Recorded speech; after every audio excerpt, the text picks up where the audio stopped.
Hi, everybody. I'm Audrey Moore with Audrey Helps Actors, and welcome to Season 2. Woo! Happy New Year 2018.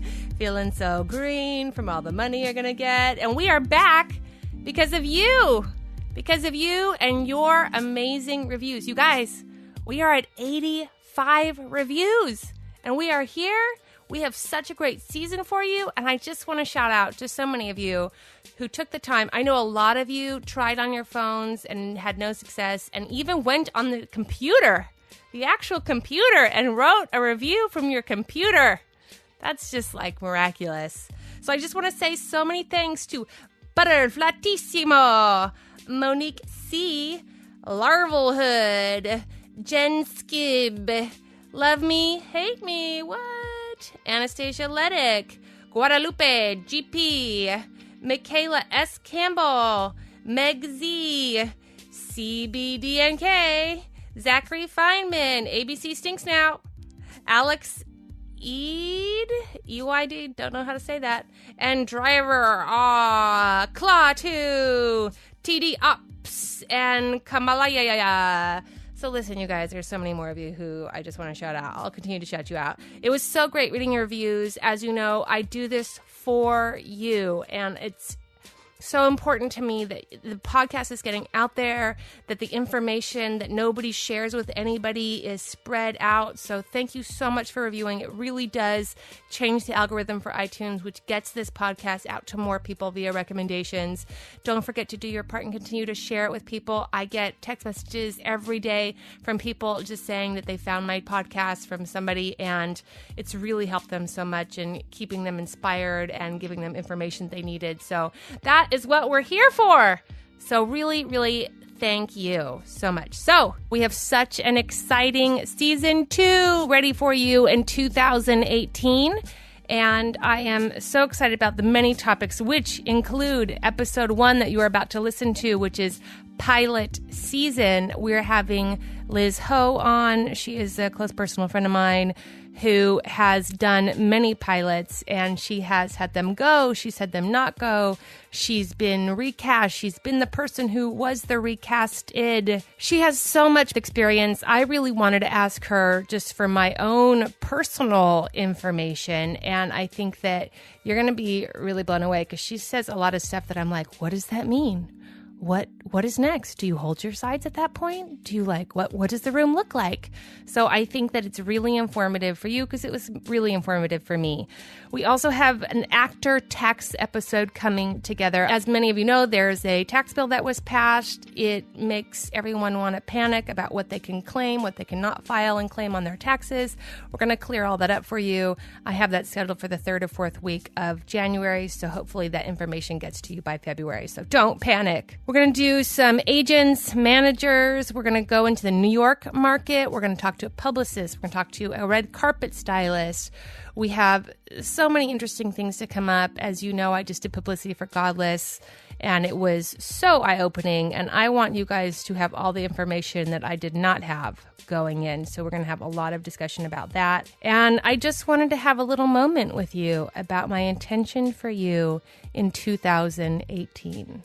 My intention for you, the listener, 2018, anyone listening who's in show business, actors, whatever is your particular facet, I want you to start thinking beyond just the next job that you need to book, which requires sort of a long-sightedness, but also most of you, when you think of your careers, you sort of think, I get my SAG card, I get an agent, and then I get my series, and then I get my Emmy or my Oscar. And I want you to think in between those stages and also after those stages. And I understand that for most of us, the reason why those gaps exist in our mind frames is because nobody is really talking about what those steps really look like.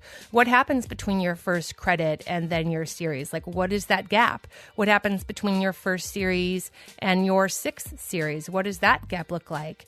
What happens after you win your Emmy or your Oscar? Like, hopefully you have a long, lengthy healthy career. And I want you to have information about your retirement, about investing in your career. Maybe one day you're going to invest in property. Maybe you're going to invest in other products. Maybe you have other avenues that you're going to expand your brand into. And I want you to start thinking about that now. I want you to start thinking about who you are, the actor, the mogul, the business person who comes out at your career not just in the nearsightedness of the immediate thing that you need to do to pay your rent, but maybe sometimes spending money in a particular area that feels uncomfortable to you because you want something bigger and better and the next step. And really thinking more like a business person and just a little bit less like your talent is going to get you everywhere, because everyone's got talent. And I want you to think, what else do I offer? And how am I going to plan and pursue my career in addition to my incredible talent and hard work?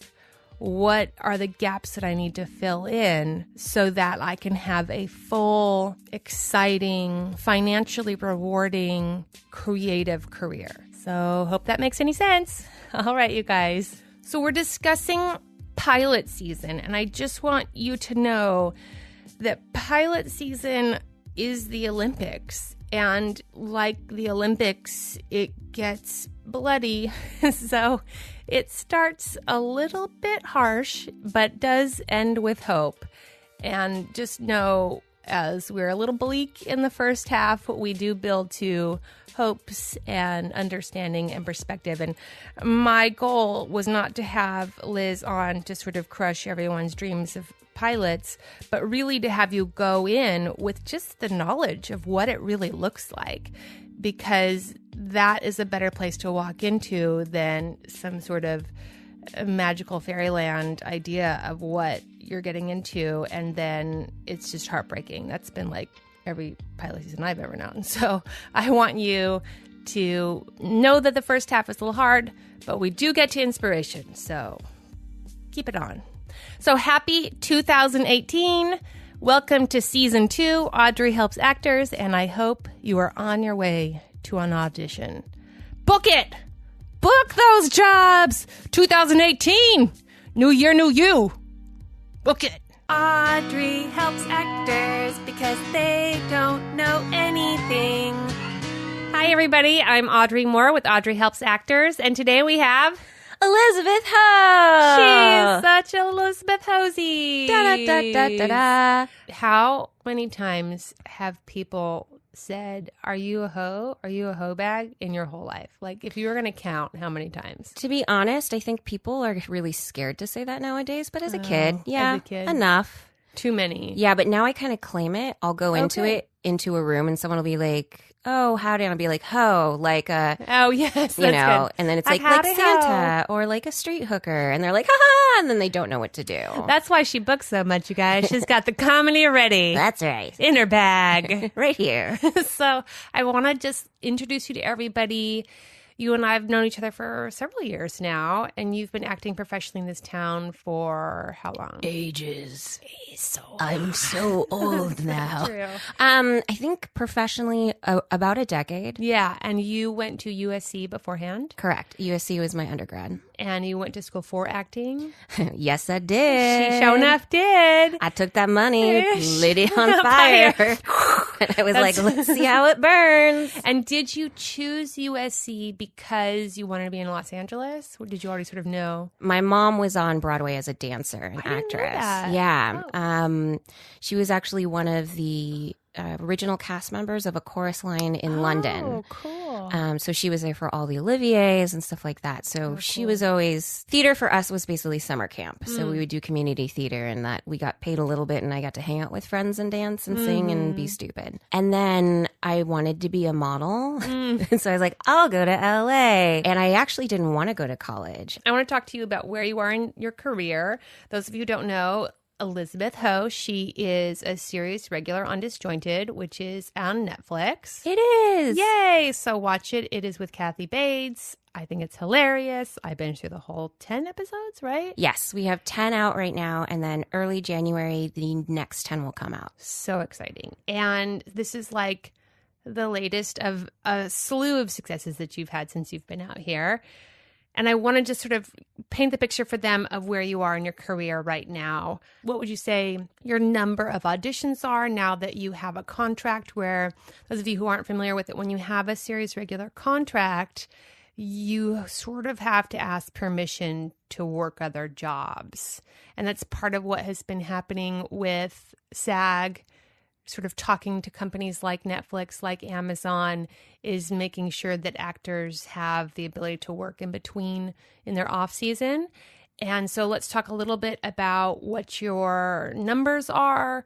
What is the sort of caliber and quality of auditions, representation, statistics, all that sort of stuff, if we can sort of paint the picture. And if you want to talk about before you booked Disjointed too, in case there's like a difference because of the schedule. Yeah, no, there's definitely a big difference from where I was before I booked Disjointed. Before I booked Disjointed, I was probably going out at least 3 to 5 times a week. All theatrical? All theatrical. Right. It would be series regular, guest star recurring. Right. May is usually a slower time for actors. May and June, everyone's staffing. When you sign with anyone out in Los Angeles, they say the time to go on vacation is May. That's when everybody sort of goes on vacation. Yes, May or even December, although I have booked shows in December. I book a shit ton in December, you guys. I'm like so hungry in December to like get that final year end like closeout special. Oh, see, that's interesting for me. I'm always like, I want to beat pilot season early. Oh, that's really great. So instead of me thinking like this is the end of the year, I'm like, oh, we're going to get a jump on it. I love that concept. Yeah, I do like, let's close out December strong. And then I'm like, and then let's start January like ass kicking. To go back to your original question, which is now that I've done Disjointed, it's come out. What have auditions been like?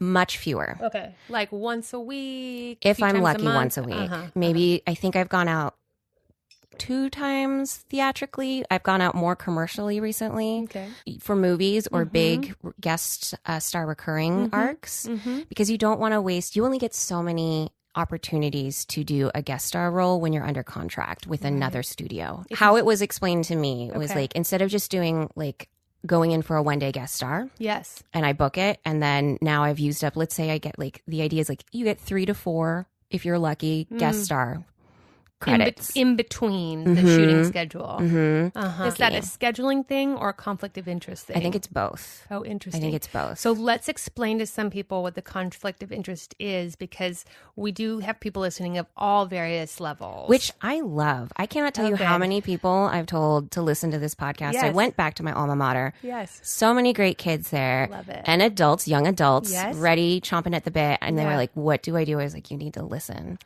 to Audrey House Actors. Audrey House Actors. And then I would sing your theme song and they would look at me strangely and I'd be like, it's so catchy. Yay. So Disjointed is Netflix, and is it independent Netflix? Oh, I see what you're saying. You see what I'm saying? Yes. So it's Netflix and Warner Brothers. So I wouldn't be able to do something like Hulu. Right. Sony-ish. So they'd be more flexible if it was another Netflix project or a Warner Brothers project. Correct. Chuck Lorre tends to be pretty all-encompassing, meaning like once you're part of his clan, world, you can play on his other shows, but also like it's very hard for you to play on the other team, things like that. Yeah, and if you look at the sort of string of his shows, that's definitely true. He definitely keeps to the promise of using the same people over and over again. Half of Big Bang Theory came from other shows that he's done, so he's definitely in that circle. And so what I want you guys to understand when you're thinking about series regulars and you have this idea of like them just like making so much money and like it just rains down cash, just know that there are other forces at play, which we're going to get into also. We're going to get into like publicist and lawyer and all that sort of stuff. But one thing that happens is then you are restricted in the opportunities that then you can take.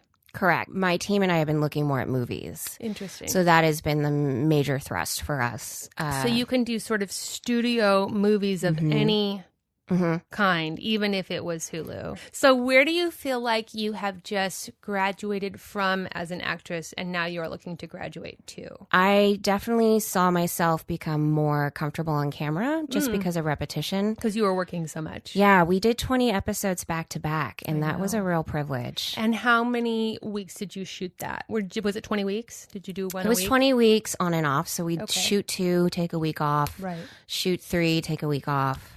Great. And then I have another question. We can cut this if you don't want to answer it. Do you get paid for your week off or do you get paid per episode? I get paid per episode. Just so everyone knows. I want you guys just to know how the structure works. Yeah. Great. So then now where are you looking to graduate to? So, I mean, big picture. I love action movies. Oh, I fun. would love to be like the funny, I don't want to say sidekick, but it really is it's the comic relief in any action film. I think about Deadpool and TJ Miller's role, like the bartender. Totally. That is like what I am aiming for. Yeah. Or a female, I would love a female-driven, diverse comedy, like Bridesmaids. Even if I had right now a small role on it, just to get me to that next level so that when my people are pitching me, it's a much easier call for them. And tell me why you think that film thing is an easier call versus your sort of television cred that you have. You know, right now we're in this kind of limbo land where I don't know if we're coming back or if we're done. So it feels like right now all I can do, all I have control over is movies. Is film. So that's sort of where you're looking. Right. Now let's pretend that Disjointed goes maybe another season, and then after that maybe it wraps. Like what would your next sort of dream thing be to go to that, right? I've always wanted to be, I've tried to be a series regular for years. I think I was talking to my husband about this. I think I've tested as a series regular at network level at least 10 plus times. Yeah.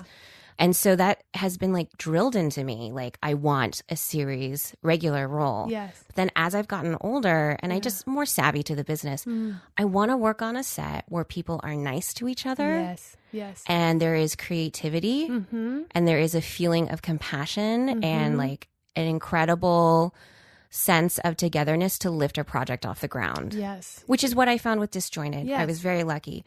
But if Disjointed were to fold, that would be the next. That's the priority. That is the priority. Yeah. Before it used to be like, I want this, like I want NCIS. Yeah. I want like Bones, like whatever would last the longest. Yeah. And now it's after being here and realizing what feeds me personally is a good work environment. That to me is more important sometimes than the creativity of it. Yeah, Edie Falco talked about that in some of her interviews about Nurse Jackie, and they asked her what she's most proud of in her career right now.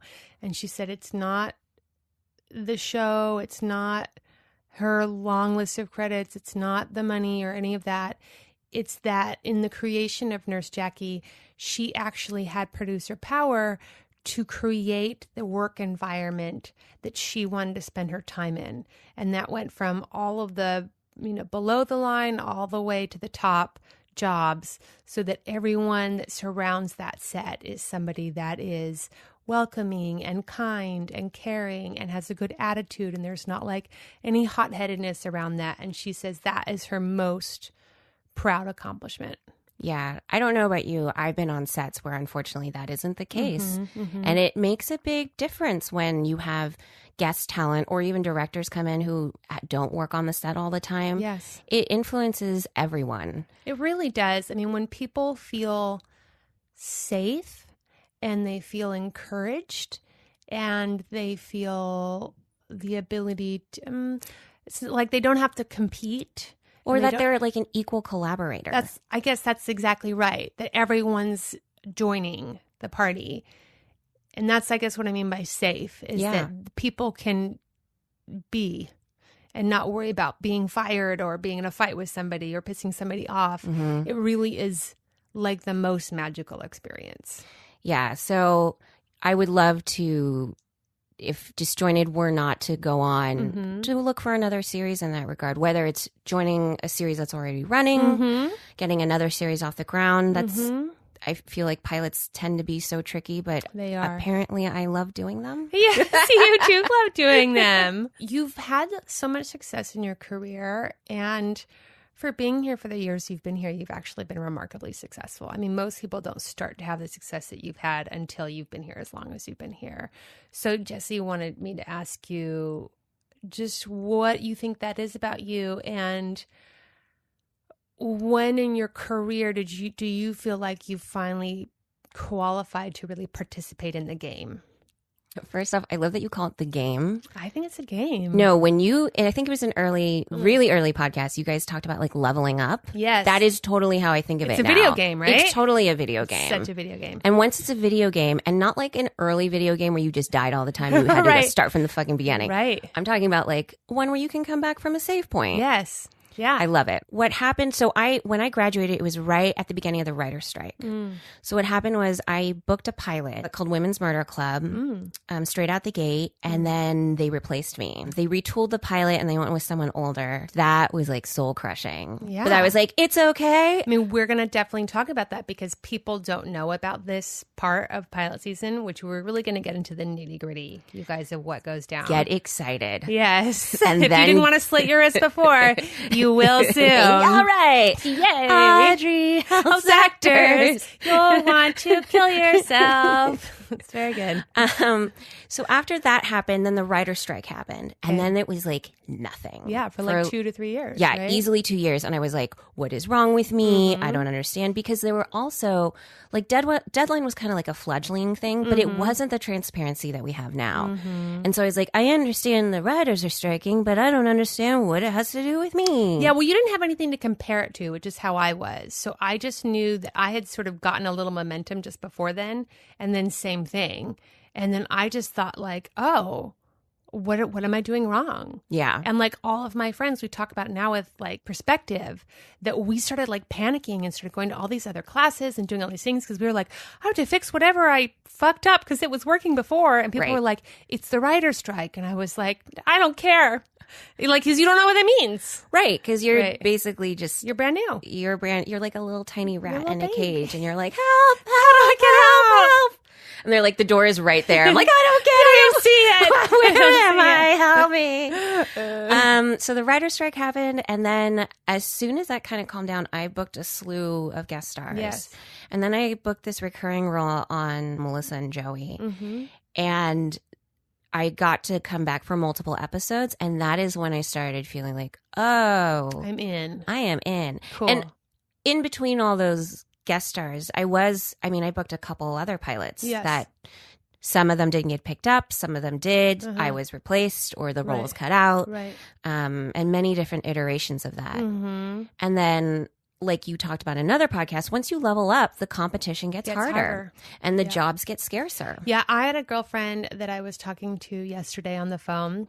And I was like, so, how's your week been? And she's like, I had 4 auditions last week. I'm super pissed because I didn't book any of them. And I was like, asking her what they were. And she said, one of them was like, so great. It was this series regular role and blah, blah, blah. And I was like, oh, well, and she's like, and I crush it. And they were like, perfect take, blah, blah, blah. And I said, oh, well, they offered it out. And she was like, but it's not even like a good network. And I said, nobody cares. Everyone wants to be a series regular. There's nobody out there that's like, I mean, they'll have people that they shoot for that are like, no, I'm not going to take it for that network. But then they have a list of 5. Yep. And if 1 passes, they'll give it to number 2. And if 2 passes, they go to number 3. I was like, they're just doing auditions just to see. Well, it's not only that, but like 1 will pass and then they'll work their way down to number 5 and then they'll be like, you know what, we're opening it up. And then number 1 will come back. Yes. And be like, you know what, that other thing didn't work out. I'm not going to Malaysia now. Right. So I would like it. And then it's all done. Meanwhile, they're auditioning people for that role. Yeah. They're doing several rounds of auditions to do their due diligence, to have people to sort of test people against. That stuff happens all the time. And I had to tell her, I was like, you just leveled up. Welcome. Was she excited?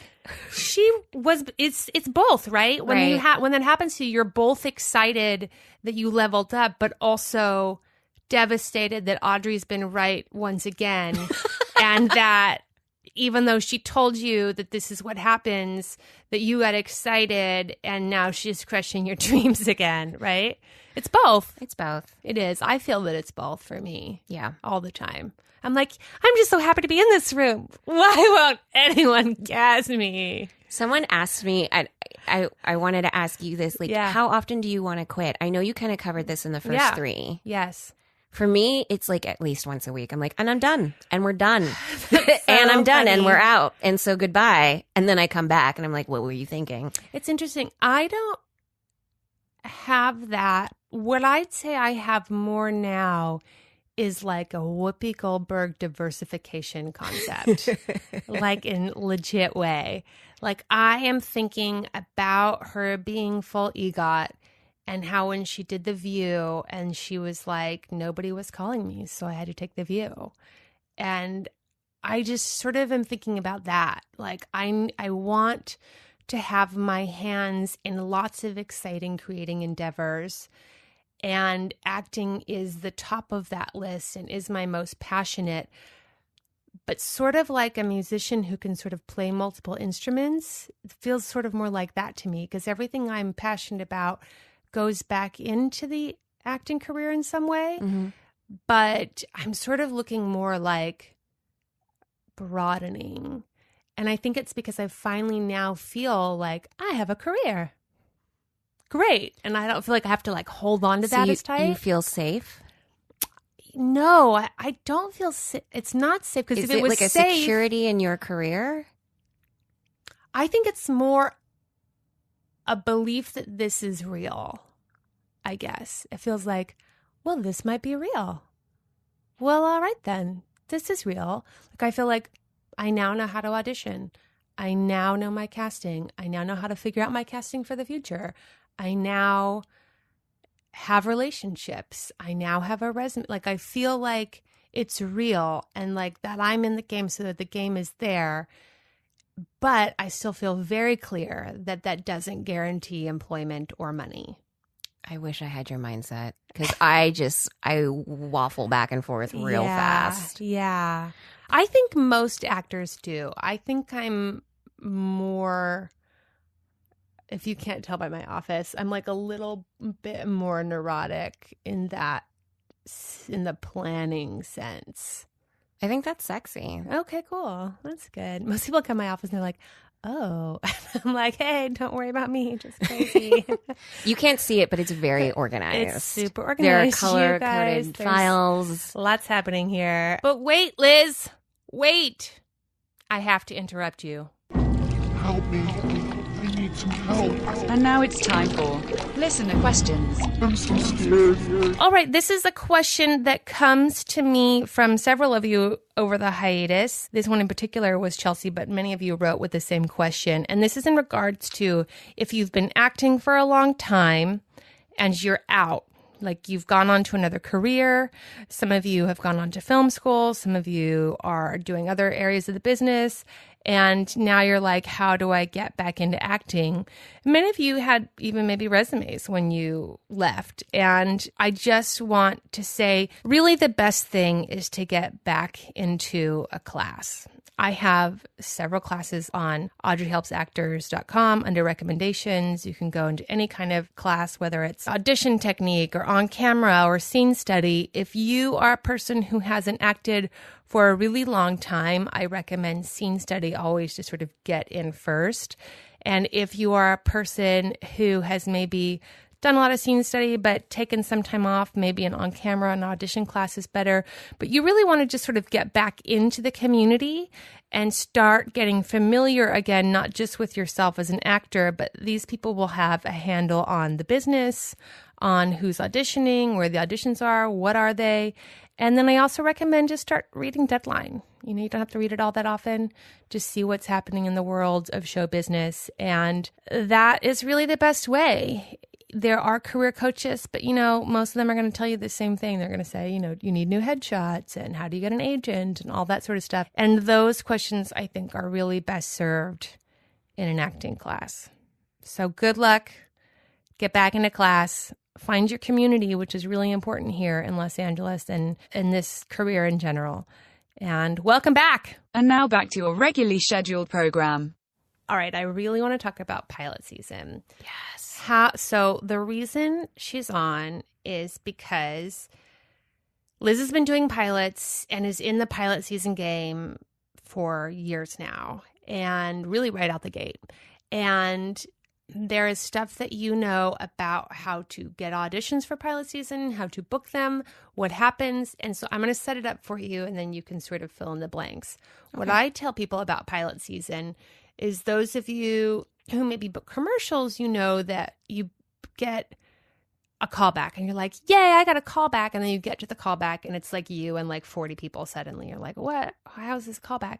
And then you crush the callback and then you get on a veil and then you find out that it's like you and 6 other people are on a veil for the same role. And so then you're kind of like, well, I don't care. And then you book it. And then you find out that you could go to wardrobe and be fired at wardrobe. And that a lot of those people are still on a veil because they may fire you. And then you shoot the commercial. So you didn't get fired. So you shoot the commercial. And then you find out the commercial could A, not run, or it could be your part could get cut out. They could move the frame. Your whole like little blip in the commercial could get cut out. And so when people ask you, how much do you make doing commercials?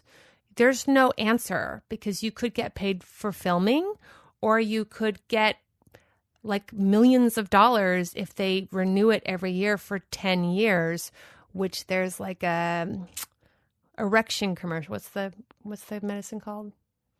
For Viagra. A Viagra commercial where a guy's like made like a couple $1 million because it's aired for like 10 years.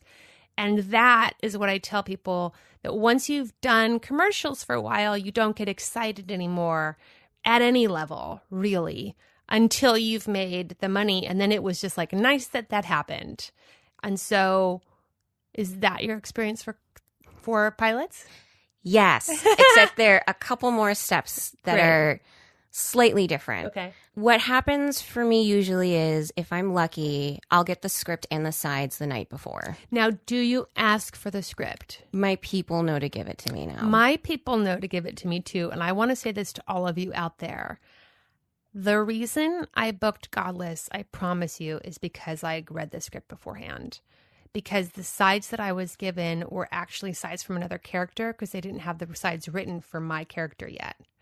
And so I read what was actually a 160-page movie because they were turning it into a series. And my character was actually quite small in the movie version. But I was like, oh, I get what they want me to do. And so I did the sides as the character and not the sides as the character of the sides.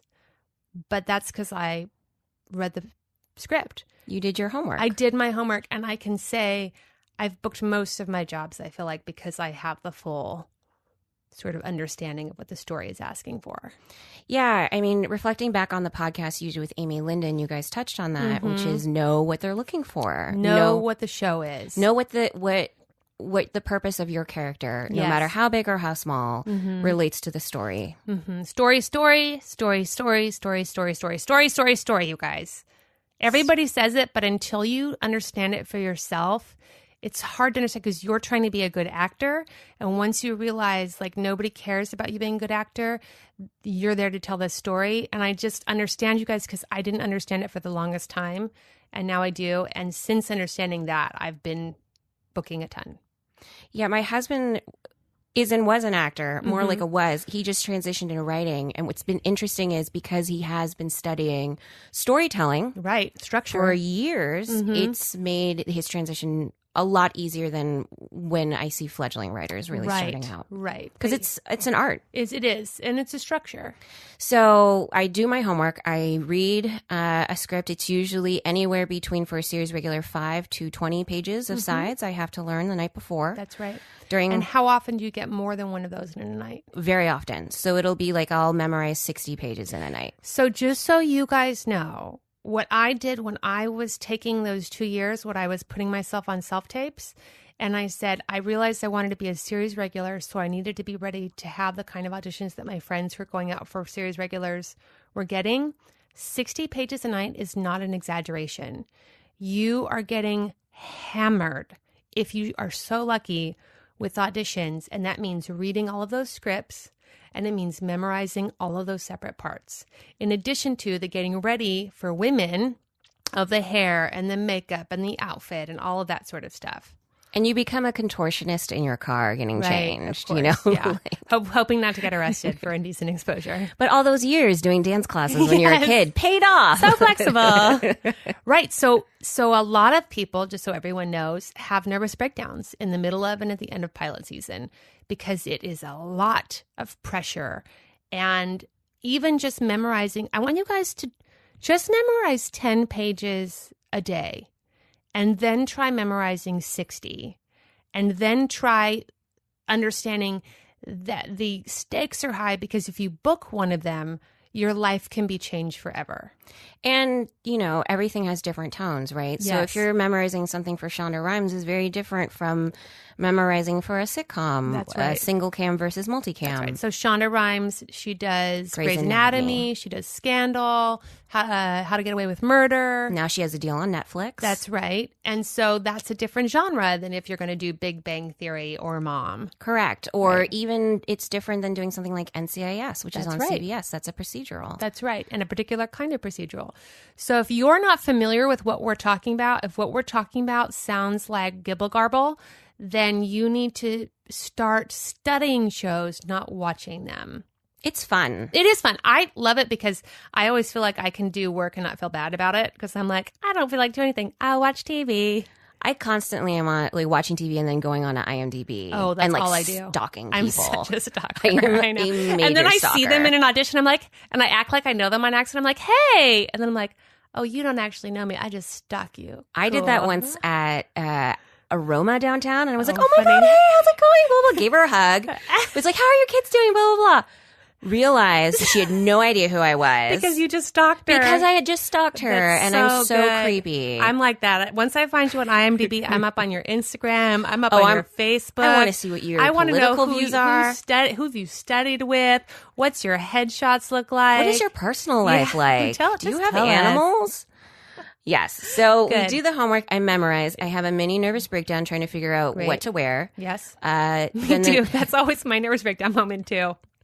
If I'm lucky, I'll get it a couple hours in. So I'll get the auditions earlier on in the day. Yes. Usually I get them at around 7 at night. Yeah. So then I have Or later. or even later. Yeah. Yeah. And this is usually for me. I don't know if this is true for you in like a 2 or 3 week period for pilot season. Yeah, it's gotten smaller. It used to be 6 weeks, but this is actually why a lot of networks have backed out of pilot season. Each year, some networks back out because they're just like, this is madness. And the reason why it is unproductive for them is because now they're all racing for the same like small pool of 200 people of talent. And so they just cast them. And so then Yeah. they cast them. And then everyone shows up to the table read and they're like, you could not be married. Yep. And that is definitely not your child. And then they're screwed. And so then tell us about what happens. So you audition. So do you you audition for 1 or 2 times before testing? It depends where you are in your career. Okay. I like pre-reading because I want to get a casting director's read on something. Yes, that's right. But most likely than not, if I have a really good relationship with casting, I'll go straight into producers. Great. So if you're just starting out, it'd be a pre-read. So casting okays you and sees you can act and you're not crazy and Right. you showed up and on right time. for the role. Mm-hmm. Uh-huh. And then you go into a session with producers. And how many producers are there? It depends. I've done it when there's 2. I've done it when there's like 20 in a tiny room, I know, and I you're love like, that shit. "Oh, hey, bros." Hey. I know. And is it ever a work session or is it always just It's go and usually just to go and do." Uh-huh. And then it's like, "Oh my God, they really liked you." And then this is where many iterations can happen. okay? After this, there can be a work session. Mm-hmm. And so that's basically your next callback. Okay. Or they can be like, "Hey, you're going to test for studio." And how many people would be in the room for the work session? Is it 1 or 2? It's Is it usually one? the executive producers. Okay. So it's 1 or 2 of them. Okay. And then whoever the director is. For the pilot is. Correct. So when you're doing work session, are you reading then with the director? Are they bringing another actor for you to be with? Are you with casting? You're usually with casting, and Okay. it's the director giving you Some readjustments. Readjustments. And thoughts to think about. But it's also another audition. So you Right. have to show up in the exact same outfit you wore Yes, before. I know. Do it the exact same way you did it before, because even though it's a work session, they're saying, "Oh, they want to test you for studio." If you mess up or something you're out. just isn't right in the work session, Right. you're gone. Yeah, that's right. It's too competitive. I just want to sort of adjust them so that they can have expectations of like who's in that room. Correct. Okay, so then they're like, now we're going to test you. Now we're going to test you, and this is very exciting. You start thinking about money. And they actually make you sign a contract that lets you know how much money would then be in your life should this magic occur. Right, which is always very, very sexy. You're like, ooh, in 6 years I could Yes. have insert $1 whatever billion. you wanted. Right. We'd be making that Mark Harmon money. Oh, Mark. And then so what happens is you usually show up to the studio. And nowadays it's very rare that before I used to, tests used to be done in front of a group of people. Yes. Now everything's pretty much screen tests. Mm-hmm. How many people are at the studio watching you screen test? If it's a screen test, it's usually just the executive producers. Okay, which is what, 4 people? So 4, Ish. maybe like the Maybe 6 if it's a associate lot. producer, whatever, Yeah. like the big names are the casting Yeah. director and their team. Yes. So that's another 4. Okay, And then the director. great. And And some, then what would be the bigger group? the bigger group would be like all the producers and all of the head of studio for All the network casting, execs. like- Yeah. Uh-huh. And it ends up being like 50 people in a That's room so watching crazy. you do And a small how play. big is this room? Are you on a sound stage? Usually, nowadays, studios have their own designated screen test rooms. Okay. So they're usually small offices that have Okay. lighting. You're usually mic'd. And are they watching you or are they watching you from another room on a screen? They're watching you in the room. So they're couches. So Okay. usually there's like a white or blue backdrop. Lights are set up. There's a camera, just like you would if you were going to your casting director's first audition. And then there are a bunch of couches and chairs, and they're sitting there and they're watching you do it. And are you working again with a casting director or are they... It depends. It depends where they are in the casting process. Yep. So if they haven't casted anyone, you're going to be reading with the casting director. If they've cast someone who is important to the relationship and the chemistry of the show, They'll bring them in. they will bring them in for chemistry. Now, are you ever reading with more than one person? I have. Okay. Yeah. So you'll have like a chemistry read with the husband and then a chemistry with a kid? Right. Or chemistry read with the mom. Or, And is it sort of like old school theater audition where you're sitting there and they like regroup you and they're like, all right, Liz, stay. And then you're going to come back and read it with this guy. And they're yeah. So let's set up the waiting room. Oh, so you God. show up. You're like, Yes. oh my God, I'm so excited. You show up. You show up early. Yeah. It's usually in like this subterranean parking lot. You park your car. You're like listening to music in your earbuds. You're Right. prepping it. You're ready. Yes. You show up into this beautiful glossy office. Yes. They're going to be like, oh, Elizabeth, here's your contract to sign. And you look over it and you get big ideas about money. Yes, and you're that's like, right. whoa, whoa, whoa, girl, calm down. Yeah, calm down. Let's focus on the We've art. been here before. Right. Right. And then like 3 to 5 more of you will walk in that look exactly like you in some shape or form. And I want you guys to understand, it's not that they kind of look like you. Usually it's that they like really look like you. And often you know the girls, right? Yeah. By a certain point, you know them. Yeah. I mean, now we're all good friends and we're rooting for each other. You know, like if I don't get this, I want someone that I love and care about to get Absolutely. it. I feel the same way. And there's enough roles for everyone. There really are, especially now. There's lots of work happening in lots of different places. Really let that sink in. I know Yes. there's a fear of like, there's not enough. I won't have enough. That's right. And I understand also for most of us, it can feel that way because you've been like in this desert starving for so long that when somebody's like, here's some water, you're like, oh God, let's drink all this water. Right, but you don't want to throw up. Yeah, you That's don't throw up. awkward. Just sip the water slow. They're always like slow sips. Slow sips. You're like, and, I'm spilling it. You know, so it's like once you're out of the desert and there's going to be more water. Right. So then you're waiting in a room with 3 to 5 other people who look like you sometimes. And the other cast members there too? There are Not 3 to 5 always. others? Usually, they're if you're going to chemistry read with someone, they're in the room Okay. already. All right. And then a nice casting associate will come in and be like, Liz, your turn. I'll be Yeah. like, yay. And do you know before you get there who's up next? Like, Yeah, do you they know the usually do an order. So they'll Okay, say like, good. okay, thank you for your contract. Here's the order we're going to go in. Okay, good. And then you go in and then you Is try there to act rhyme like or a reason human. to the order? So what I've heard is sometimes there's a rhyme and a reason. And sometimes there's And not. sometimes there isn't. Do sometimes they save the best for last or best is first? And by best, I really just mean their idea of who they think is in the running first. Yes, you had to realize at this point you've been seen by casting directors, you've All been the seen by producers. producers and the directors. So everyone has a favorite Yes. and multiple favorites. Yes. So it Some ends people up, want A with a B guy with a C kid, and somebody wants A with a A guy and the B kid. It's like that, right? Right. And so it's really who has the most power in the room and who's calling the shots on And that. you don't get to know that often. No. Sometimes it's obvious. Well, and this is the thing with screen tests. So you go in, you make your all nice introductions. You won't remember anyone's name. Right. You'll be up in bright lights. They'll love you. And then you'll run the scene either with a casting director to the side of camera or with the chemistry read. The other person will be on camera with you. And are you doing it once? Are you working it? It depends. Okay. Usually they'll like to work it. They want it to be the best that you can give. They're on your side. And are they showing off also? Like, is the writer sometimes showing off? Are the director showing off? I don't know if it's as much as showing off as I think it's everyone wants to put their best foot forward because it's so much money. Yes. And it's time. And it's a lot. It's a lot of investment. And you have to realize not only are these producers just also casting you, they're also putting together a huge team of writers, Everything. of production. And you're a very important part of the cog. Very, very important, but time is precious. Time is super precious. So you go in, you do your stuff, and then they'll say, thank you, you were great. And then they'll make you go back to the waiting room and wait while your other people do it. If that doesn't make you want to kill yourself, you guys, I don't know what does. Because sometimes what will happen is they'll go, oh, I wanted to see person one after they've seen the 5 people. I want to see person one more time and see if they can do it like this. Yeah.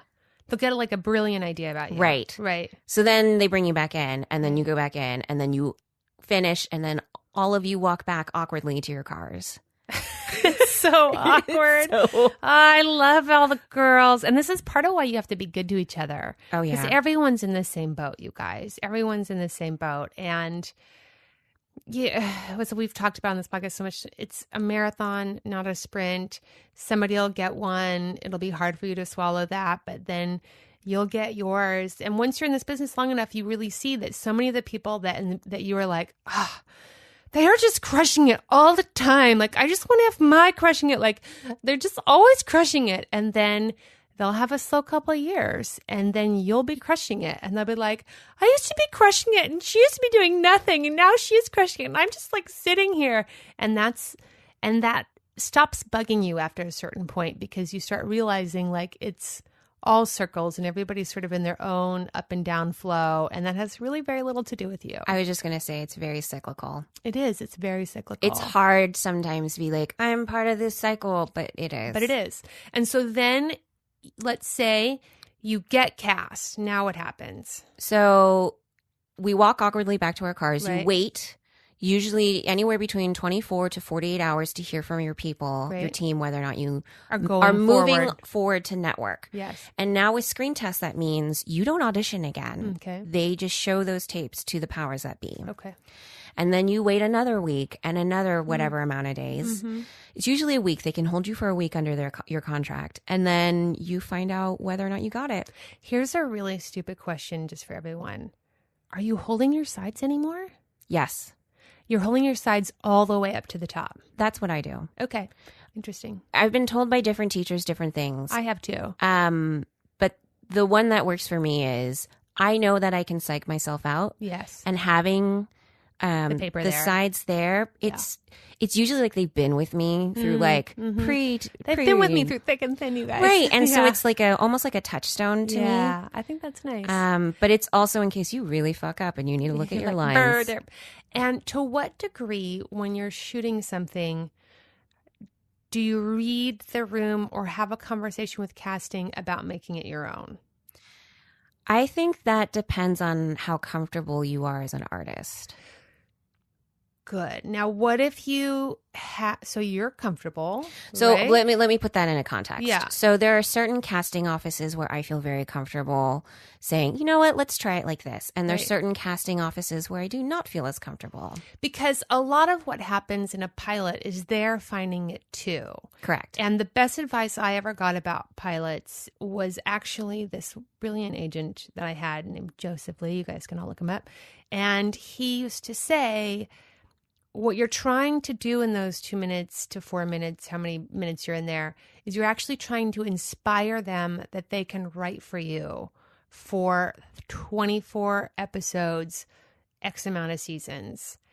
And the way you do that is really by showing them who you are.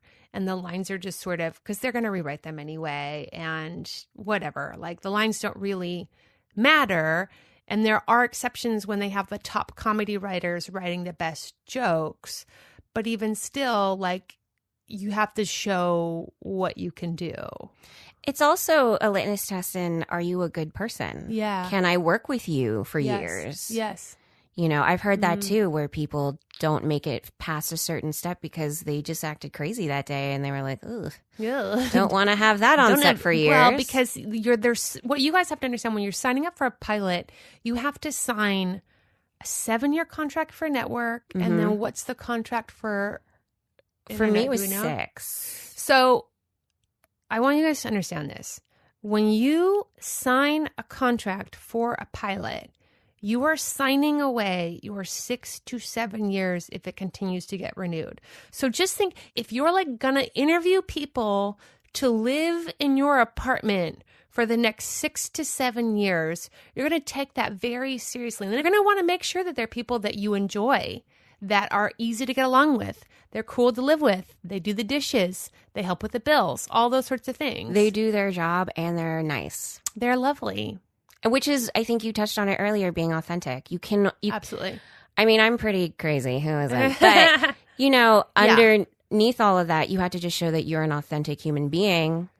You can do the work and show up on time, because at the end of the day, you're an investment for them. You're a serious investment. And then they're hoping that you as an investment, as a person that the writers can write and create for, becomes a hit. Right. That's what they want. They want a hit. They want it to either be like NCIS that runs for 14 years in 80 different countries and nobody cares, or they want it to be like so cool that it gets all the attention and gets the awards. Handmaid's Tale. Yeah. Stranger Things. They want it to hit. Yeah. Right? To get them some clout. Yes. But wait, Liz. Wait. I have to interrupt you. And now it's time for the new show rundown. Ba, ba, ba, ba, ba. It is the new show rundown. It's pilot season in about a month. Just so you know, pilot season doesn't technically start until February because everyone goes to Sundance, and pilots don't really start until after everyone comes back from that. So I will do a pilot season rundown as we get closer to that. But right now I have a new show for you called Swipe Right. Guess what it's about, you guys? Tinder. This is actually a YouTube Red channel show. It is a half-hour comedy, single camera. And YouTube Red, just so you guys know, has gotten full into the game. YouTube Red, Facebook, and Apple are all getting into the game. I have no idea what these jobs pay, but I do know a lot of them are really great, particularly for the comedic world. That seems to be YouTube's sort of strongest genre, is either like teen horror or like silly comedy. So this is cast by Greenstein Daniel and Sherry Hernandez. Those of you who have auditioned for or booked Superstore, they get a lot of pilots. They also have a lot of like teen angsty dramas that they do. So if you have auditioned for Greenstein Daniel, I recommend this show. The lead of the show is Olivia, who is Carly Craig. I'm told the general age range is, you know, she's in her early 30s, late 20s, early 30s. So if you are a guy in that world, I'm sure she'll be going on a lot of dates. So that's a good show for you. Anyone in that sort of age range, take a look. You can probably find the script online. Usually the YouTube Red shows aren't hard to find. It is executive produced by the girl who plays the lead, Carly Craig, Daniel Reisinger, and Robin Schiff, and Jeremy Gerlich, and produced by George Paaswell. So you guys can go ahead and Google them, IMDb them, find out the tone. It's supposed to be really good. So good luck. Go book the YouTube New Frontier shows. May the internet be with you. And now back to your regularly scheduled program. What's the secret to booking pilots? Being able to pick yourself up. Yes. That is, for me, the biggest thing. So let's talk about that. Let's talk about now that you hear from your agents. And they're like, it. oh, you got it. And then they're like, you go to table read. This particular scenario hasn't happened to me, but it happens to all the time. So many people. So many people. You go to table read. Everyone's so awesome. You're high-fiving. And everyone's excited. You have to realize you're reading this pilot and you need to be prepared. Yes. I mean, show up like you are ready. Like put on a show, right? To do it. Because it's in front of studio network, yes, studio executives and network executives. Right. They're basically doing a tiny theater play to be like, look at what we did. Yes. Isn't this great? Yes. We did doing a good job. Staged reading, you guys. Right. So you want to show up again in something similar or the exact same outfit that you've been wearing and be like, I'm homeless. I only have this outfit. Right. I've done it. I'm like, hey, you know what? You got to do what you got to do. That's right. And then you've got to be like, you need to know all your emotional beats. You don't necessarily have to be off book, but off book helps. I would be off book. Why wouldn't you be off book? You should be off book. Yeah. And unless I would say there's some of you whose casting is the guy who's definitely never going to be off book in his life. And if that's you and that's authentic to you, cool. You know, like there are people out there who book up a lot of jobs and have careers as sort of like the lazy asshole. I don't know what to say. It must be nice for them, but that's not authentic to me, so I'm not going to do it. Right. But I'm not going to tell you to be type A if that's not authentic to you.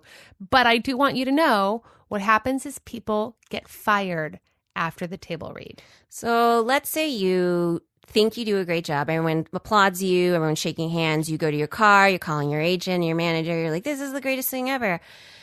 And then like a day later, like a good 24 to 36 hours later, you get the most awful phone call, which sounds something like, hey, what are you doing right now? And you're like, oh, fuck. You're like, I'm driving. They're like, why don't you pull over? And then you want to kill yourself. You're like, how about I just take this car and turn roll it and just... I'm just going to roll off if I the can kill 405. myself and other people on the way out. Yep.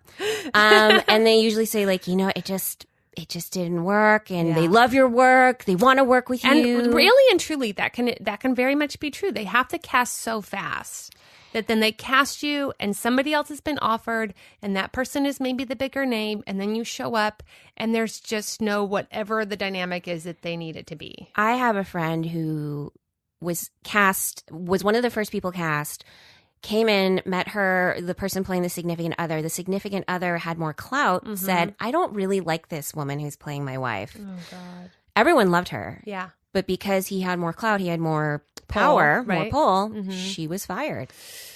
And you have no idea. And here's the problem, is that you usually aren't even privy to that information. So you think like, I should have had it more memorized, or I didn't get that one laugh, like that one laugh I missed, and it has nothing to do with that.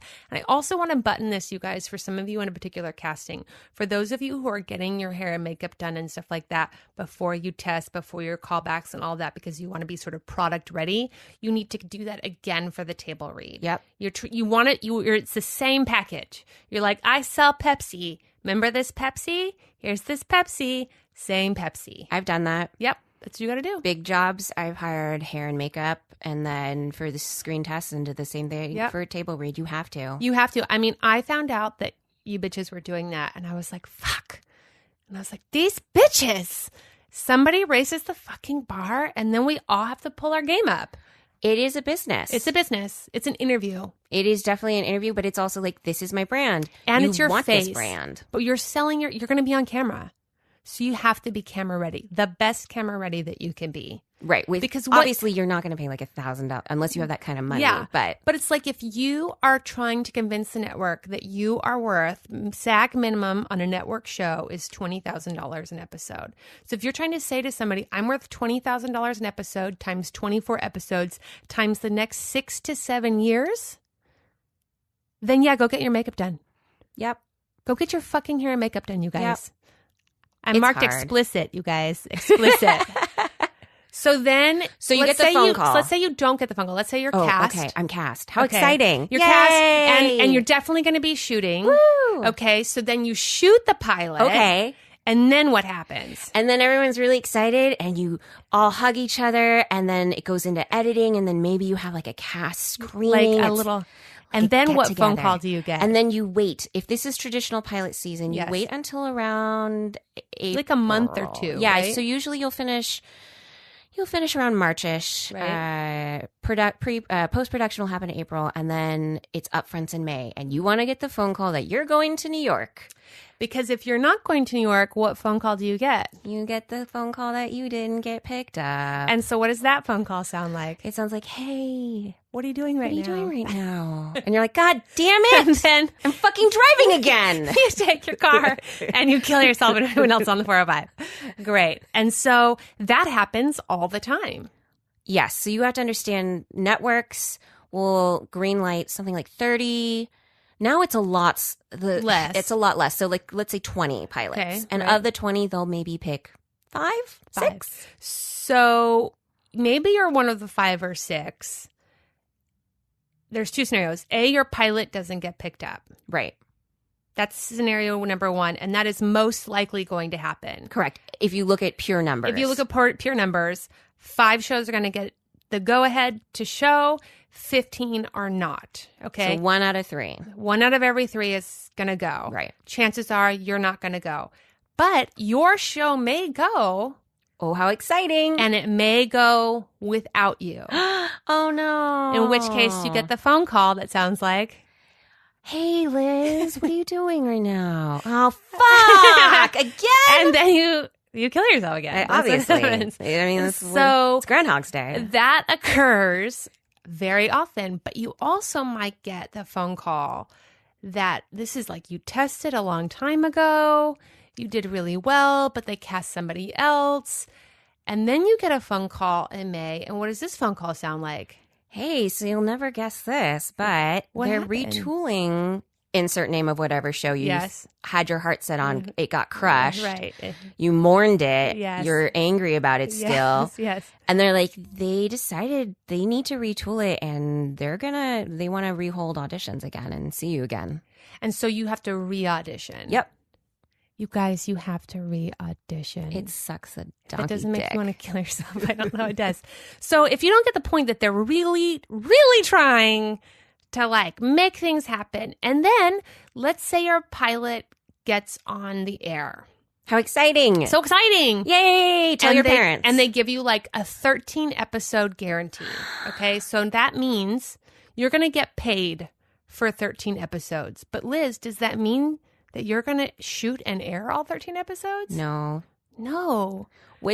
This actually hasn't happened to me because I've never been part of a network. Okay. As a series regular.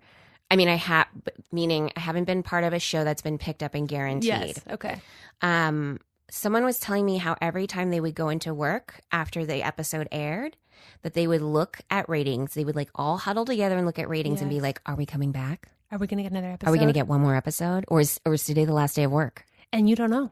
You have no idea. Every day. And so what most series regulars on networks experience is that they don't chill out until after season 2. Like still season 2 is like winding down and the numbers are really good. I mean, you're lucky if you make it past, I feel like now 3 episodes. If you get past 3 episodes, you're really lucky. You and that's might get extreme. That's, yeah. And it never used to be that way, but that's the way it is now. They give you 3 episodes to get it right. And if not, they don't care anymore. It's cutthroat. It's mean, especially It because if is. you look at the creative process, it takes a while for people to find the pace, the rhythm, particularly the if footing. it's a comedy, you're really Even trying a to- drama. Yeah, even a drama. But every network person I hear says like they're like comedy.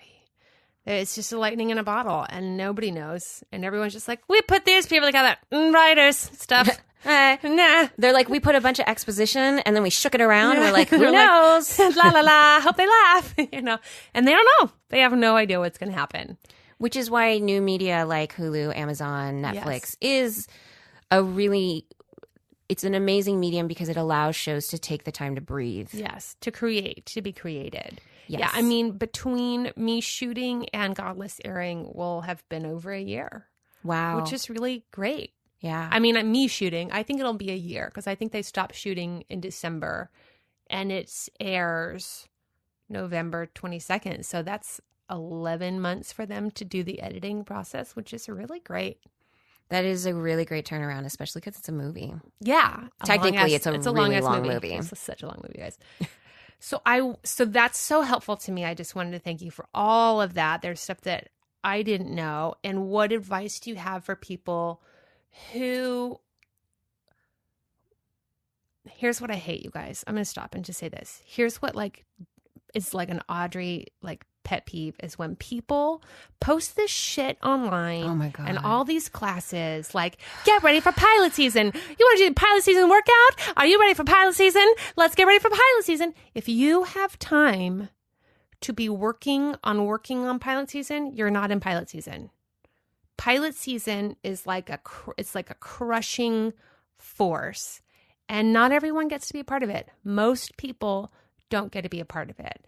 And if that's you, if you don't get to be a part of it, what I want for you is I want you to train for the Olympics, because pilot season is the Olympics. When I tell people that LA is the Olympics, I'm really talking about that moment in time and the emotional roller coaster that Liz has just described, and the intense hard work and training and the not knowing of the conditions.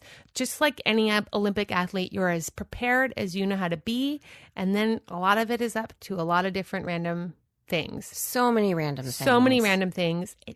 And if you're not preparing for pilot season until January, you are so royally fucked. I start preparing for pilot season in October. I start finding the scripts. I start reading on deadline to find out what's coming out. I start looking at sides. I'm already familiarizing myself with the shows from last year, the creators. And you should be getting ready for pilot season, not for this year's pilot season. You should be getting ready for pilot season 2 years from now. Are you ready for it? Yeah. Do you have your photos ready? Do you need to take new headshots? Girl, you get those headshots in the fall, early Listen fall. to me. Do not wait until January to schedule your headshots, because this is what happens. Everyone waits until January 10th. They call me. They're like, Audrey, who should I take headshots with? I give them ideas. Then they wait because they're like, nah. And then it's like January 21st. And then they're like, my pilot season headshots. And then they call the photographer, and the photographer is now booked until April. So then they go and take shitty headshots. And then those shitty headshots even take a long time. Then they get them back. They don't do them any good. Pilot season's already over. It's already over by the time you've gotten your proofs, guys, because it doesn't go through April anymore. And then you're like, Audrey, I don't know what I'm doing with my career. You're right. You don't know what you're doing with your career. Oh, shit. Start sooner. Start sooner. If everyone else is at the starting line in January, you need to be the starting line in September. That's when you need to be start preparing for it. You need to be following what slots there are, what the trends are. Like last year, This Is Us was a huge hit. So now every show, whether it was meant to be This Is Us or not, is now retooled to be like This Is Us. Yep. So you have to sort of know your genres, know what you're going to be walking into. Right. So get everything ready. Get your headshots ready. Get your demo reel ready. Get your footage ready. Get it ready. Get it ready. Keep it tight. And most importantly, are you ready to learn that volume of sides? Yeah. I think what you were getting to was like, what's advice for Liz? Right, yeah. For me, it's to be emotionally prepared. Yeah, I think so. Yeah. Because go for it. The nervous breakdown thing is real, you guys. I just want you to know. Oh, it's so real. Okay. I know people who can just look at pages and be memorized in like 5 minutes, and fuck you guys. Yeah, fuck you. Seriously. I know them too. Fuck off. But the hardest thing is you put emotional investment into these things and they may or may not pan out. And what do you do when they don't pan out? I would say they are likely not going to pan out. Right. So you need to have a plan for that.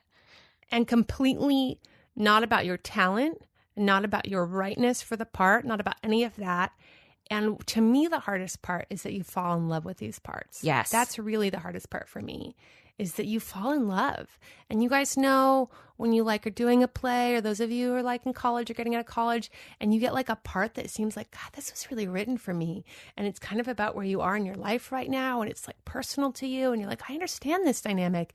And like in your like dream setting, it's just beautiful. And everyone sees you do it. And everyone's like, this was just written for you. So that, except it's an audition. And then you get there and you've worked on it for maybe 2 days. Maybe you have the luck to do it for 2 days and you're just like so excited. And you get there and then they're like, just the first scene. Right. And then you do the first scene and then you're so excited and they're like, oh my God, that was incredible. Why don't we do the second scene? And then you're you're like, oh my God, yes. Oh, we're going to do the second scene. We're going to do it. And then you read on deadline the next day, they offer the part out. And that person accepted it. Yeah. And they wanted you the first and second scene because you were so great for the part, but nobody cares. Right. La la la, Audrey helps actors. Because they all commit suicide. No, so I would say, like, really think about self-care. It's hard to do. It is. I know you've touched on this before, therapy. Yes. Therapy. Listen, I love therapy. I okay? love it. I'm seeing my therapist after this. True story. But I also do this thing where I give myself like a set amount of time to grieve. And I really give myself time to grieve. That's really good. I love that idea. Especially if I've tested for something and we've signed contracts and I've been through it's the dream. Mental rigmarole, you know, and then I basically sleep for like a day and then I give myself like 3 days to just veg out and feel disgusting. And then I shower. Yeah. And then I call my people and I'm like, so what do you need from me? Yes, good for you. And then they're usually like, are you okay? And I'm like, I'm gonna die. But no joke, you guys, it takes fucking strength to be in this business because we're in the business of being emotional people. And this is not a healthy thing that we're signing up for. Not at all. It's just not. If you just look at the numbers and you look at the mindfuck of it all, it's like somebody's like, you won the lottery, almost. You won the lottery, almost. You won the lottery, almost. I mean, just think how excited your parents are when they get like a number right. Right. They're like, well, we got 26 right. We're close. It's right around the corner. Just imagine. So I also want to touch on this, if you'd like. Do you want to talk about being an Asian American in casting? Let's do it. Has it gotten better in terms of opportunity, and has it gotten better in terms of types of roles, and where would you like to see it go? I made the weird noise because I feel like it has gotten better, but it hasn't gotten better enough. Of course. So where would you like to see it go? I think right now there's this weird competition between people of ethnicity where it says open ethnicity. And that is both delightful that it's open ethnicity. We could do anyone, but at the same time, I feel like it pits ethnic groups against each other. God, and that gets so weird. Awesome. Can I say about that, like, in all honesty, as like a white girl listening to that, and why I'm so glad that, you know, you're here and talking about it, because like I would have never had that perspective. So like I'll go in and be like, oh, they just wanted a sassy black girl. Like, yes. I don't want to say that. That's a terrible thing for me to say. I would never say that. And that girl is like, they just wanted like a smart Asian girl. Right. And so we're all playing these stereotypes against each other. And I really dislike that aspect of the business. There's still stereotypes out there. Yes. For Asians and for white people. Let's not exclude you. Right. I think there are more roles, there are more open casting, but it's still sidekick roles. It's very rare that someone is actually a main single player. What I tell people the trend is right now, and it affects everybody, is that the leads are still white and the surrounding cast is diverse. Yes. And so all of my friends who are white, who are supporting role actors, are having a hard time these last year or two getting themselves in spots. And then conversely, all of my friends who are diverse, who really have a lead sort of quality about them, whether that's a look or a personality or whatever, they are still not getting those roles. It started to shift, I'd say like 20% maybe last pilot season, though I did realize once I followed it through, even a lot of the roles that were cast diverse as pilot season rolled around and deadline announcements got announced, they were maybe diverse options. They were recast, a lot of them, with white people by the time it makes the air. Yeah, you and I talked about that. You and I had a texty convo about that. Yeah.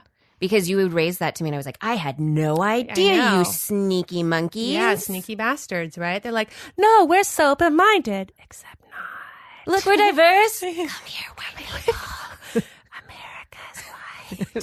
Yeah. So yes, there are more opportunities. Right. It's still not the equality that everyone would like. Right. I also think the caliber of writing has gone up.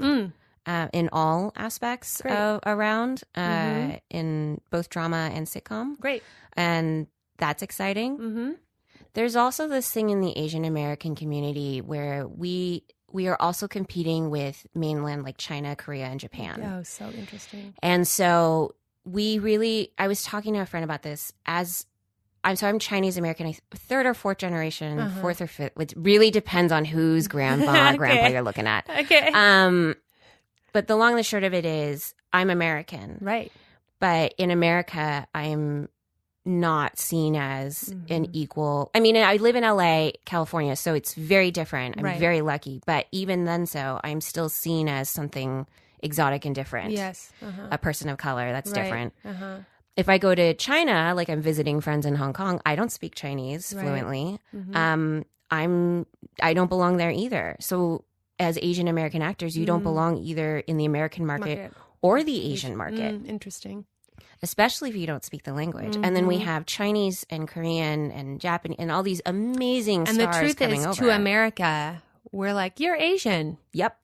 Like, you're just like saluted with the whole group.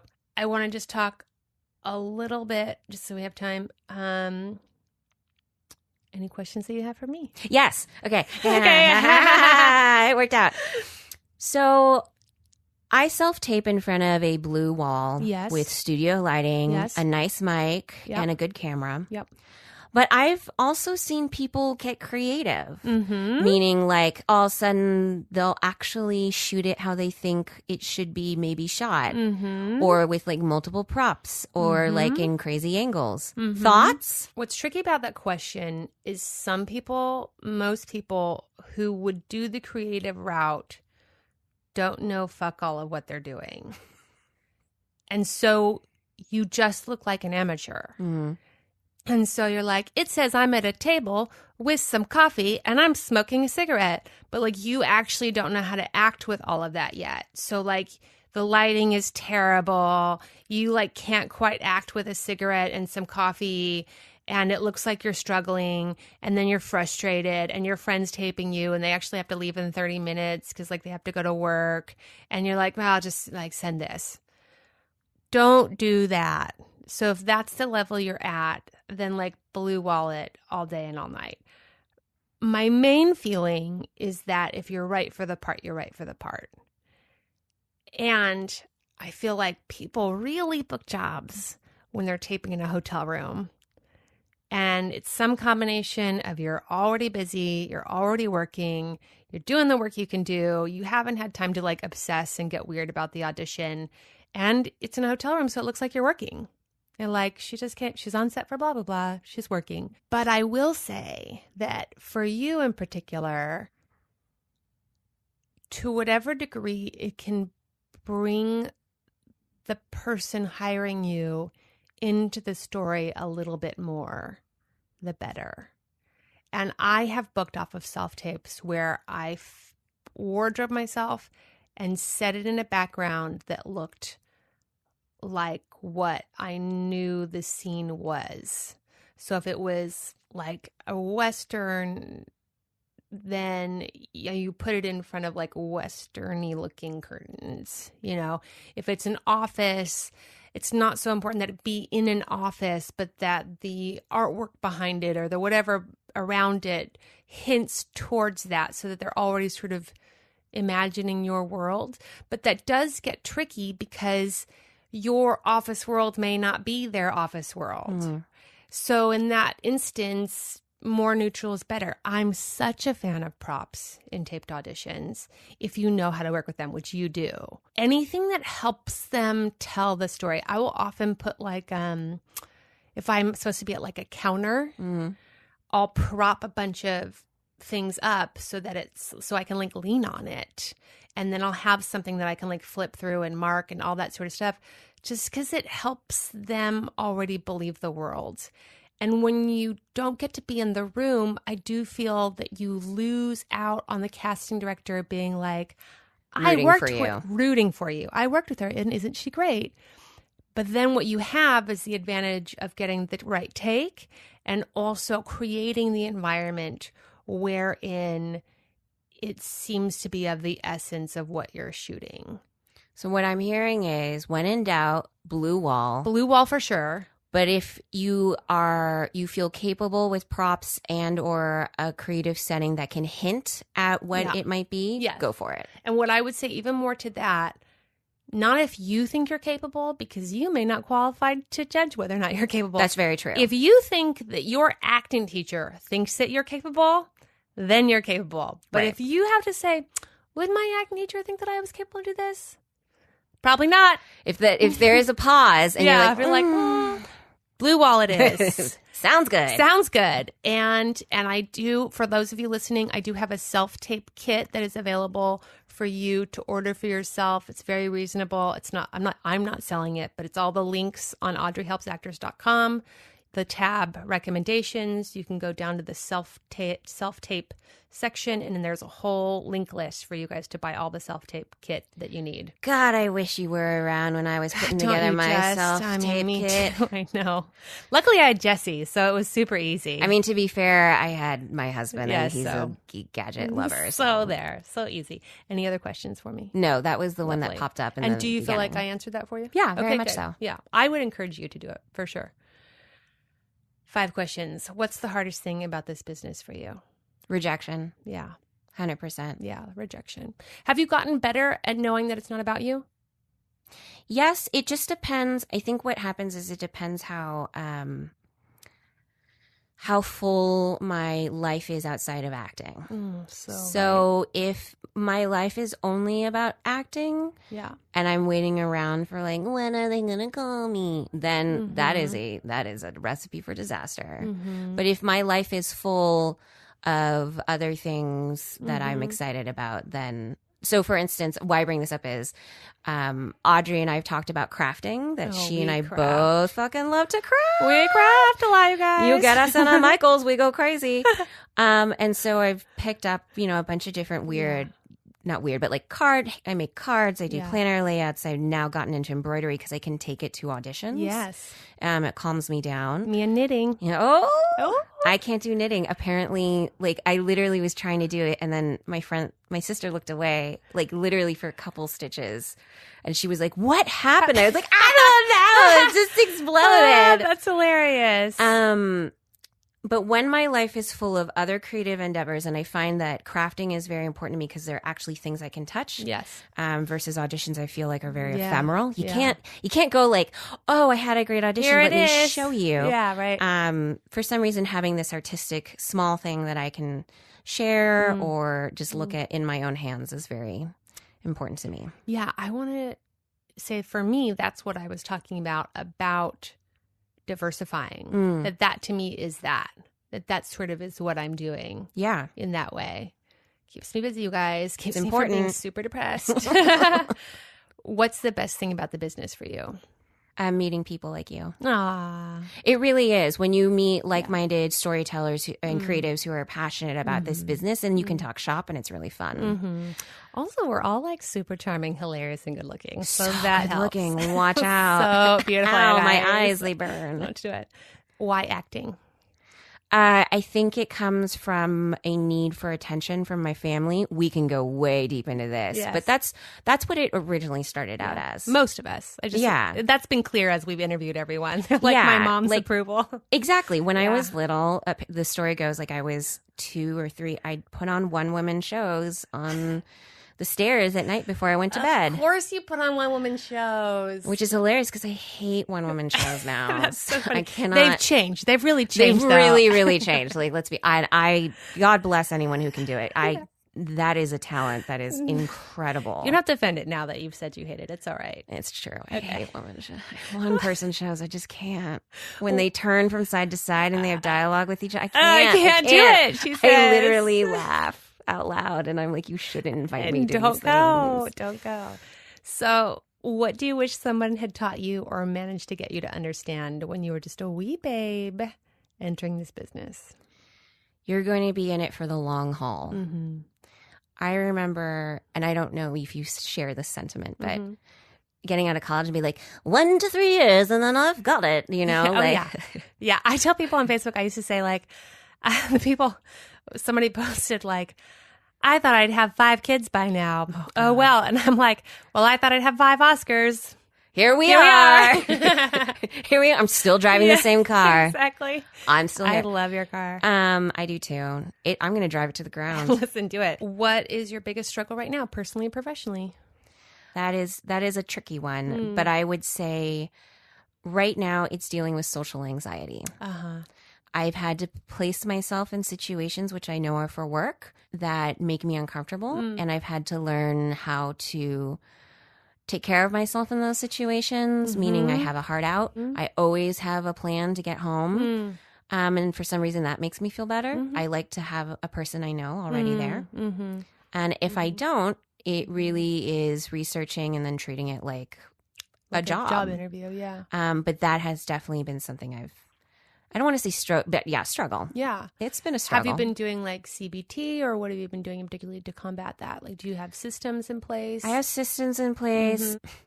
Pot has been helping. I was going to ask you. Yeah. Like, which oil are you using? Right now, we got these really cool packs, electronic vape pens. Oh, yeah. The And vape pens they're are the space best. cookies. And Yeah. if I'm really, really like freaking out and I know I have to stay there, Yeah.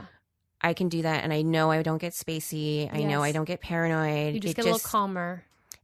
It's the way that my antidepressants work, which is like, it turns the volume down. Yeah. And then it's like, oh, okay. Yeah. The world isn't ending. No one's just staring at me. Right.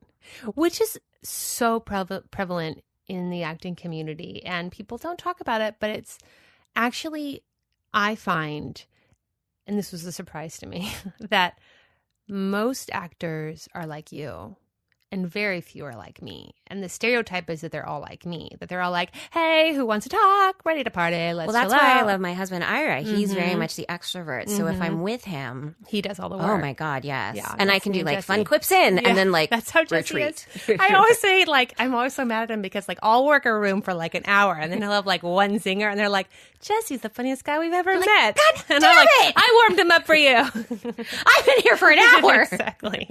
Well, you've been standing there getting my drinks. Good job. Thank you. Yeah, thanks. Thank you. Appreciate Thank it. you, honey. Do you want to plug yourself on social media?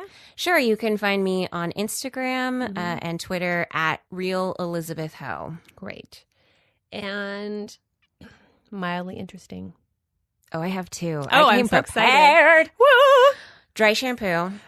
Let's talk about dry shampoo, can we? Yes. Do you do powder or you do spray? I do a spray. This is the one I found last week. Although everyone has been like, Liz, you should get it. And I've been like, no, it's too expensive. Which one? Living Proof. Oh, I know about the Living Proof. It feels like I wash my hair. It's so good. And I have dark hair. You have dark hair. Yes, And when I uh-huh. spray it in, it turns all white and I'm freaked out. And I'm But like, then why it did I settles. spend $25 on this? Right. Fuck you, Ulta. Right. And then I brush it through like a minute later. And then I'm like, oh my God, My this hair's is magical. right. Because a lot of dry shampoo, at least for me, I have a really weird oily scalp. Just like builds up. Yeah. And it's really awkward. And then Yeah. I'm like, I feel disgusting. It's that. And then my new favorite podcast right now, and I am Yes. plunging through it, is My Favorite Murder.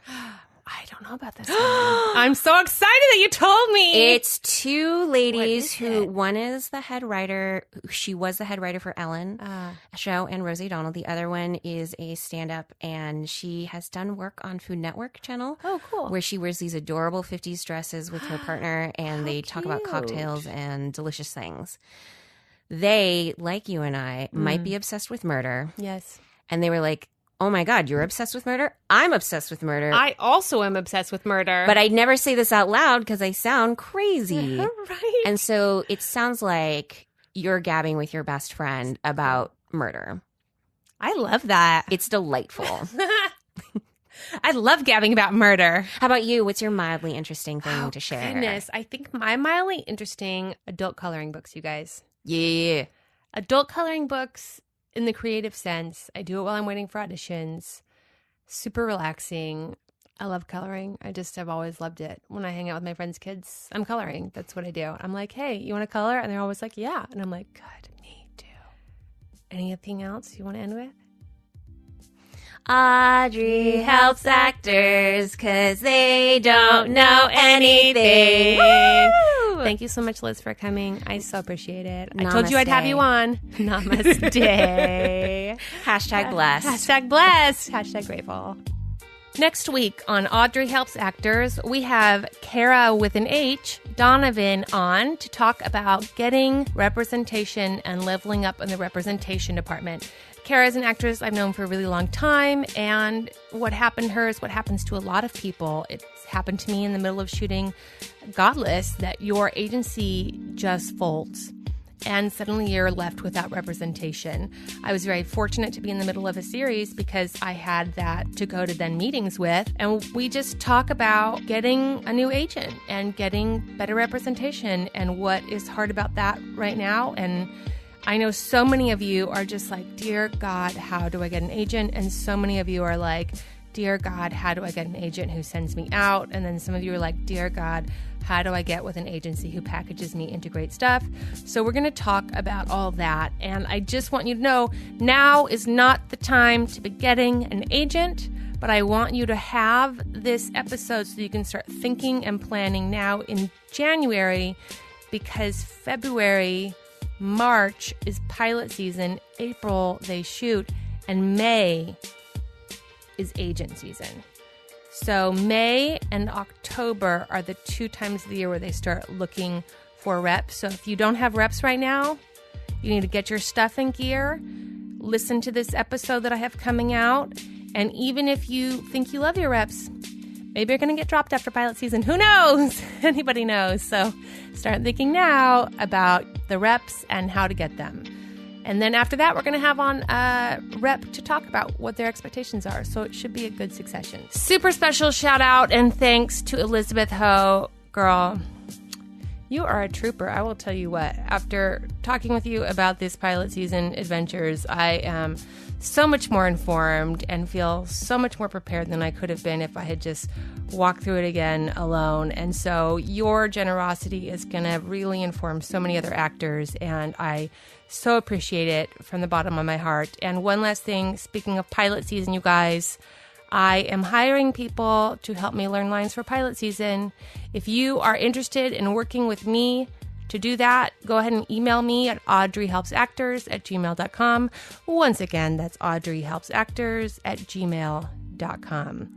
Gotta learn some lines. This show is produced and edited by Jesse Lumen. Oh, he's so handsome. Special thanks to Thomas Snodgrass for the mic assistance here and there. He's so generous with his mic. It's good to have your sound guy across the street, you guys. And thanks to Aalok Mehta for some help with the theme song. Music this week and every week by Ari De Niro. And most importantly, don't forget your towel.